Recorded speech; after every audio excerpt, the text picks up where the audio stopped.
오늘은 부모님의 간병비와 내 노후를 고민하고 있는 4050 분들에게 어떻게 하면은 이걸 해결할 수 있을까? 이런 부분에 대한 이야기를 나누고자 합니다.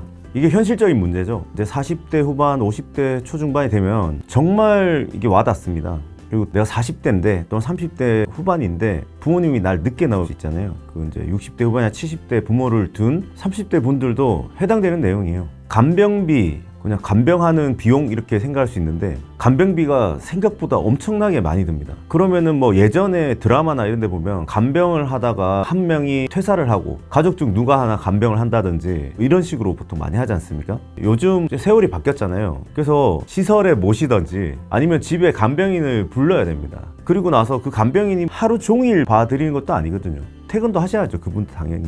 그렇게 하다 보면은 몸도 마음도 지치고 돈도 많이 들어가게 됩니다. 지금 40, 50대들이 돈은 많이 벌지만 돈이 또 많이 나가요. 그래서 막 모임도 좀 줄이고 지출을 굉장히 타이트하게 해서 노후나 미래에 일어날 이런 일들을 대비를 해야 되는데 보통 정신이 없습니다. 애들 학원비에 막 뭐 하니까 내 노후는 그때 가서 생각한다 이렇게 보통 생각을 하시는데 대비를 좀 하셔야 되거든요. 뭐부터 대비를 하지 이렇게 생각을 많이 하시는데 제가 봤을 때는 조금 더 체계적으로, 왜냐면은 닥칠 일이래요. 닥칠 일. 5년, 10년 만에 닥치지는 않고요. 대부분 한 10년, 20년 뒤에 닥치긴 하지만 지금부터 준비를 하지 않으면 너무 힘들어지는 거예요. 그래서 그런 부분을 말씀을 드리려고 합니다.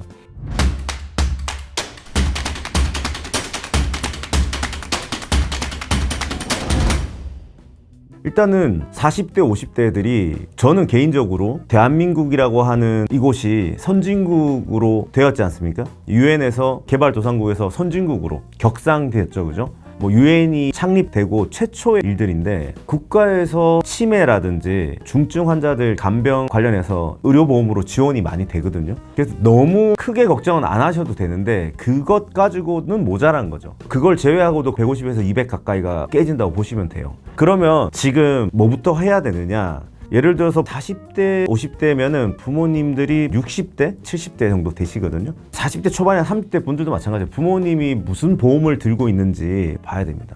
그래서 거기서 간병비 보험이라든지 이런 제도가 잘 돼 있습니다. 그리고 한국 사람들은 이제 건강관리도 미국이나 이런 데보다는 훨씬 건강한 음식들을 많이 드시지 않습니까? 그래서 점점 기대 수명이 증가하고 있어요. 제가 알기로는 이제 90세 가까이 됐습니다. 여성분들은. 그거는 지금 돌아가시는 분들의 평균이 있지 않습니까? 그럼 앞으로 10년, 20년 뒤면 기대 수명이 아주 극적으로 막 올라가진 않지만 그래도 90대 한 초중반 정도 될 겁니다. 그리고 보통 노인분들은 마지막에 요양병원으로 가셔서 정리가 이루어지는 거거든요. 그래서 요양병원에 가기 전 단계 그 정도가 한 몇 년 정도인지 이런 평균들을 한번 보시면 알 수 있어요. 치매 진단을 받아서 요양병원으로 갈 때까지는 한 얼마 정도 되고, 그러면은 지금 40대 50대 때 정해놓았으면 좋겠어요. 금액을. 급여를 많이 받든 적게 받든 부모 요양비가 당연히 들어가게 돼 있지 않습니까? 그럼 지금 여기서 월 25만 원이라든지 30만 원이라든지 이거는 이 이상은 쓰지 않겠다. 근데 최소한의 준비는 해놔야 되겠다 해서 그렇게 제해 놓는 게 좋고요. 특히 50대 후반이 되면 퇴직을 하지 않습니까? 그죠? 그리고 직장을 가지는 분도 계시고 물론 일을 또 하시는 분들도 계시겠지만 뭐 많은 분들이 국민연금, 개인연금, 그리고 개인 자가가 있고 하면은 주택연금 이렇게 해서 개인이 살아갈 수 있는 자금은 딱 세팅을 할 수 있습니다. 그런데 갑자기 생기는 가족들의 어떤 문제, 또 내 부모님인데 형제가 둘밖에 없다, 아니면 자기 혼자밖에 없다, 그러면 오롯이 감당을 해야 됩니다. 그래서 부모님의 간병을 위해서 연금을 일시급으로 받는다든지 또는 내 미래를 보장해 놓은 것에서 뭔가 뺀다든지 이렇게 하게 되면 나중에 내 노후가 꼬이는 거예요. 그래서 간병비든 월 25만 원이면은 1년이면 300만 원이죠. 그죠? 300만 원 정도면은 은퇴 시기까지 10년이면은 3천만 원 정도가 모여지게 됩니다. 그러면은 국가에서 재정적 부담을 하고 개인이 부담해야 될 돈들이 있단 말이죠. 그러면은 한 2, 3천만 원의 부모 간병비가 모아져 있으면 국민연금이라든지 개인연금, 주택연금 이런 돈에서 일부만 떼면은 간병이 가능한 거죠.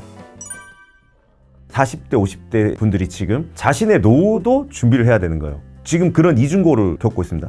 40대 50대면 일반적으로 저희 때 결혼을 보통 30대에서 35세 사이에 했단 말이죠. 빨리 한 사람들이 한 20대 후반에 하셨고, 그러면은 대부분 아이들이 중고등학생, 결혼을 빨리 하신 분들은 이제 대학생 이렇게 돼 있단 말이죠. 그러니까 40대 50대는 구멍이 없어요. 아파트 대출금 나가고, 개인 차 있으면 차 또 나가고, 생활비 나가고, 애들 학원비 나가고, 돈은 많이 버는데 진짜 아무것도 안 남아요. 거기에서 아무것도 안 남는다고 하면 안 되고, 죄송하지만 학원비도 좀 줄여야 되고요. 그 학원비 줄일 때 굉장히 고통스럽습니다.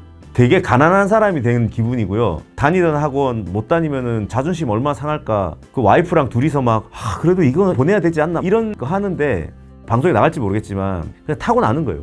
공부머리는 타고나는 거라서, 두 분이 공부를 잘 하셨다고 하면 걔 공부를 못해요. 아니 누구 닮아서 그래? 그러면 조상분들 중에 공부 못하는 사람들 찾아내야 될 거예요. 그러니까 자녀분들은 국가에서 제공하는 그런 교육 플러스 알파로 좀 부족한 거 한두 개만 하고 학원비 절대적으로 아껴야 돼요. 자식들이 여러분 부양할 것 같습니까? 아유, 아빠는 노후 준비도 안 하고 뭐 하셨냐고 자꾸 돈 달라고 하냐고 그렇게 합니다.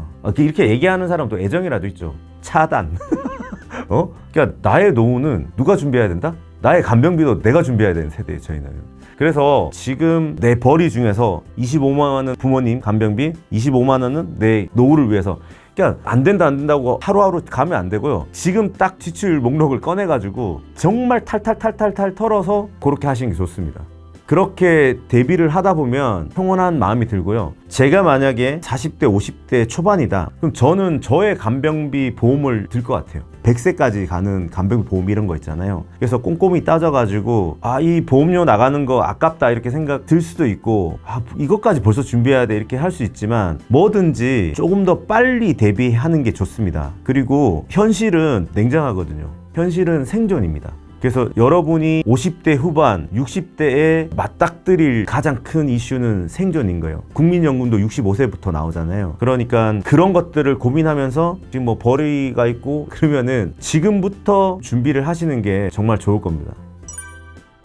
매달 25만 원이라도 모아두시라고 했던 이유는, 건강보험공단에서 아무리 한 80% 정도 지원을 한다고 하더라도 보통 한 5, 60에서 많게는 100만 원까지 개인 부담 비용이 생깁니다. 근데 국민연금에 뭐 개인연금 좀 해가지고 200만 원 남짓 이렇게 받는데, 돈 100만 원이 또 간병비로 나가는 거예요. 본인 부담금으로. 그러면 그게 5년, 10년 가까이 됐다. 그러면 제 삶이 무너지는 거예요. 그래서 한 2천에서 3천만 원이면 100만 원을 부담한다고 했을 때 대략 20개월에 30개월 정도 되지 않습니까? 개월수로 따졌을 때. 그러면은 그 정도만 하면은 한 달에 제가 부담해야 될 돈들이 한 2, 30만 원만 넣으면은 5년에서 8년간 커버가 되는 거죠. 그래서 간병비는 목돈을 꼭 좀 이렇게 모아두시는 게 나중에 제 삶이 흔들리지 않는 중요한 부분이 될 것 같고요. 내 간병비나 이런 거는 간병비 보험이 보통 한 5만 원에서 10만 원 사이가 됩니다. 그거를 지금부터 드러나야 되는 거예요. 65세까지. 은퇴를 하시고 보통 집에 계시는 분도 계시지만, 또 움직여서 소일거리에서 80만 원, 100만 원씩 버시는 분들도 계십니다.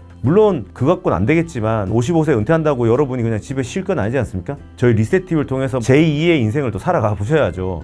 200만 원, 300만 원, 500만 원, 1000만 원 이렇게 버시면 됩니다. 그렇게 하더라도 본인도 늙고 하면 간병비가 필요합니다. 자식들한테 기댈 필요 없잖아요. 그죠? 그러니까 여러분도 지금 이제 간병비 보험 같은 거 알아보시고 드시고, 그렇게 이제 대비를 하는 게 저는 좋다고 생각하고요. 국민연금 보시면은 어플에 들어가 보시거나 사이트에 들어가 보시면은 지금까지 내가 낸 돈으로 향후 65세에 지금 현재 가치로 얼마를 받을 수 있는지 매달 그게 딱 뜹니다. 제가 한 180만 원 정도 되더라고요. 제가 20년 넘었거든요, 직장생활 한 지가. 그래갖고 국민연금을 좀 더 많이 낼까 좀 고민, 한 200만 원 넘게 나와야 되지 않나 이래가지고 좀 금액을 좀 늘릴까 좀 고민을 하고 있는데, 국민연금이 짱이에요. 제가 왜 40대 50대 분들에게 이런 말씀을 드리냐면, 저희가 지금 살기 바빠가지고 그런 생각할 틈이 없어요. 제가 뭐 이런 말씀 드리면 그래서 어쩌란 얘기고 막 이렇게 하실 수도 있는데, 화두를 던진 거예요. 그래, 이것도 고민을 해봐야 되는구나. 40대 50대가 앞으로 한 20년 안에 닥칠 일들이고, 그 일들을 대비하기 위해서 지금부터 뭘 해야 될까에 대한 고민을 같이 한번 해보자는 이야기입니다. 그래서 혹시나 제가 말씀드린 거 말고 더 구체적인 또 답변들이 있으면 댓글도 좀 남겨주시고요. 이런 내용의 이야기들은 앞으로도 또 종종 다루도록 하겠습니다. 더 좋은 정보가 있으면 또 같이 공유해야 되는 거니까요. 오늘은 아주 완벽한 솔루션은 아니지만 우리가 이런 것들을 지금부터 고민을 해서 어쨌든 발생할 일들이니까 해결책들을 가지고 있으면 걱정이 안 되잖아요, 미래가. 그래서 저희가 걱정해야 될 것들이 하나 둘 없어지면 제 삶에 집중할 수 있지 않습니까? 그래서 한번 주제를 한번 정해봤습니다. 지금 현재 40대, 50대 분들을 보통 낀 세대라고 하지 않습니까? 부모도 부양해야 되고 자식들도 케어해야 됩니다. 완전히 꼈죠. 빵빵하게 한번 잘 극복해 봅시다. 충분히 방법도 있고요. 정말 행복하고 멋지게 살 수 있습니다. 리셋TV에서 같이 고민해보고 방법 찾아가 봅시다. 다음번에도 저희가 좀 행복하게 살 수 있는 그런 컨텐츠들 좀 다루도록 하겠습니다. 네, 감사합니다.